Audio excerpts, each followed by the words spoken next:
Hello and welcome to New Filmmakers Los Angeles in partnership with Movie Maker magazine. My name is Danny DeLillo and we're here at the South Park Center and I'm here with Reem with her fantastic movie, Mariam. Let's take a look at the clip.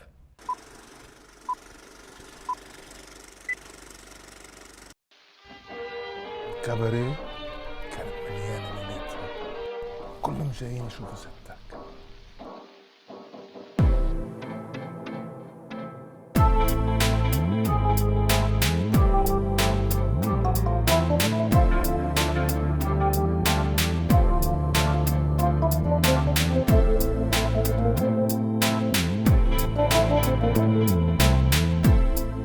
Reem, I can't help but just watch your film and feel like, wow, this film is gonna educate lives, gonna change lives, gonna help do so much for many people that may be in that situation, particularly from that dynamic, from that culture, from all those different things. Was that something that you were hoping to kind of really think about when you were making the film? Yeah, I mean, I'm definitely in a place right now where I'm in my late 20s and I'm coming to more and more realizations that one, I am not alone, and two, I come from a very common and universal issue of like originating from a culture that is deeply rooted in patriarchy or patriarchal tendencies, and that our generation has the opportunity and resources to break these cycles that have been imposed upon us. And so I kept that in mind throughout the entire process. And I'm grateful that I have reached that point in my life where I can explore those things and be self-aware of them and convey them through a film. Yeah, absolutely, and you certainly did that. I have to say, the actual particular scene of when he is performing was so wonderful to watch. Like, it was just so it was incredible. It just felt, I just was so happy that he was getting his freedom of expression. Did you kind of know how you wanted it to look, like how you wanted to go? Because I just loved watching that scene. Yeah, well, there is a whole culture of Arab drag. It's blossoming. It's on its way within the U.S. and in Palestine and the Arab world in general. It's still like pretty uncommon, but I was like, okay, Zayd has to be very amateurish. He has very little guidance and he's on his way, and he feels kind of alone in his process since he's like one of a kind at the moment.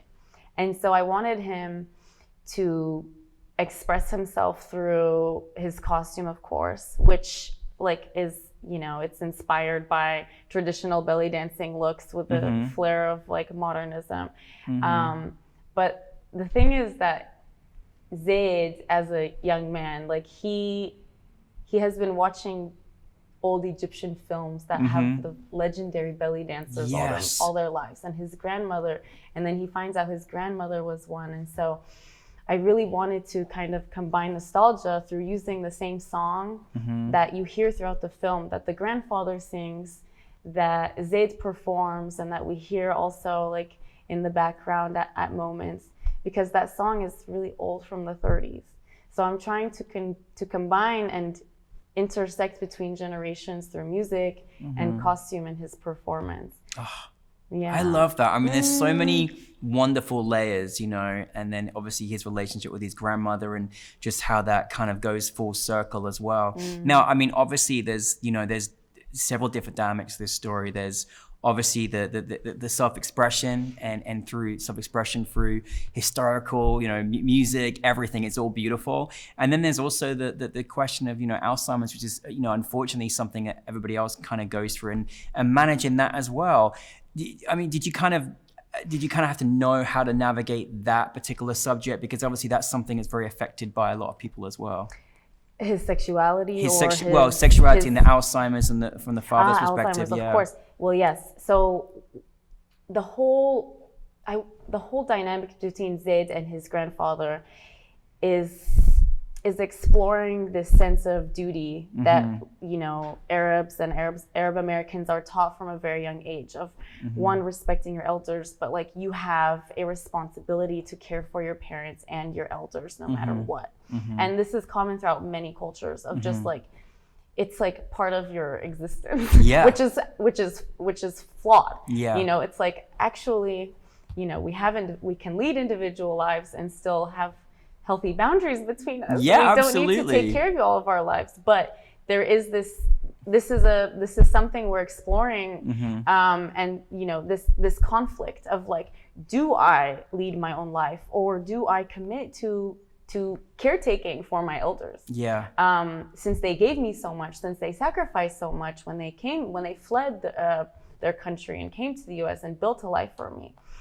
And so there's that dynamic that I am familiar with, all of my family and cousins are familiar with, and it's something that we have to figure out. And I know that it's very common for other people as well. Absolutely. For you as a director, you know, you're obviously just graduating now. Congratulations. I feel like you've been doing this 30 years, so I have to struggle to believe that. But for you as a director, what kind of inspires you in the stories that you want to continue to tell in your career? I'm inspired by exploring stories that have characters that realize that they are free.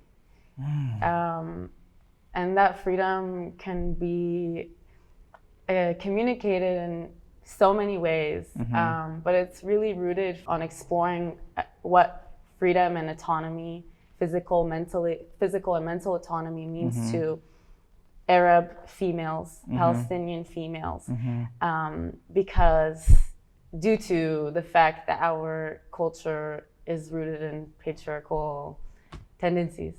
And so it's a lot of my films right now, I notice, a lot of them are exploring like what it means to break a cycle, like an ancestral cycle, generations upon generations. And the fact that like you can be free and you can respect your origins as well at the same time and explore your life at the same time. Absolutely. And so I'm very excited. But I'm also very excited to explore cultural taboos, play with the fire a little bit.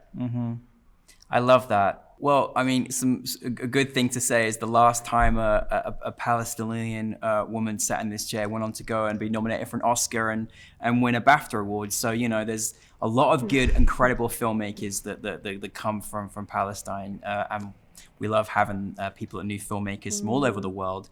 Leads me to say, how wonderful was it to be part of this particular festival that has a real focus on Arab cinema in partnership with the Academy? That's got to be really cool, right? Oh, it's fantastic. Yeah. I've been looking forward to applying since forever. Like I tried to finish my film on time last year, but I couldn't make it.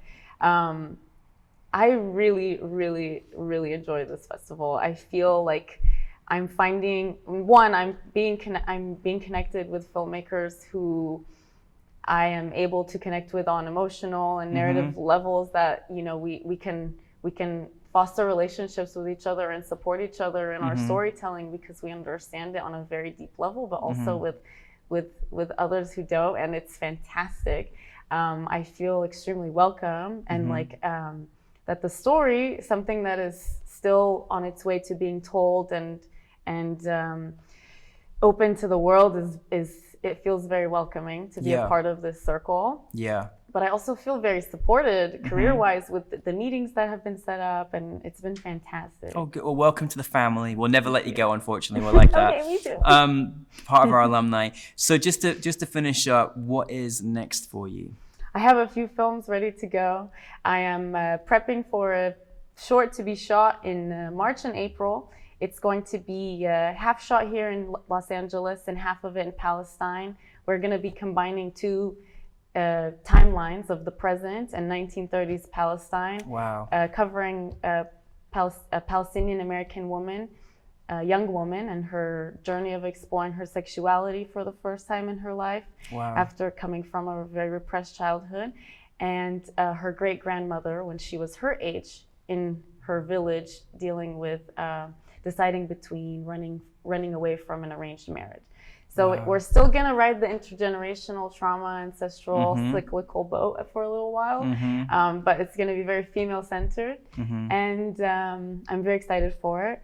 And my other projects are a little more fun and less dramatic. I have a coming-of-age skater girl film I'm really excited to shoot in Palestine as well. Fantastic. We have a blossoming subculture of skating. That's And awesome. it's a fantastic medium of freedom of expression physically that kind of dismantles the physical occupation that we're dealing with there.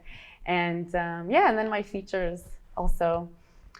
It's a few years in the making, so we shall see when we shoot it.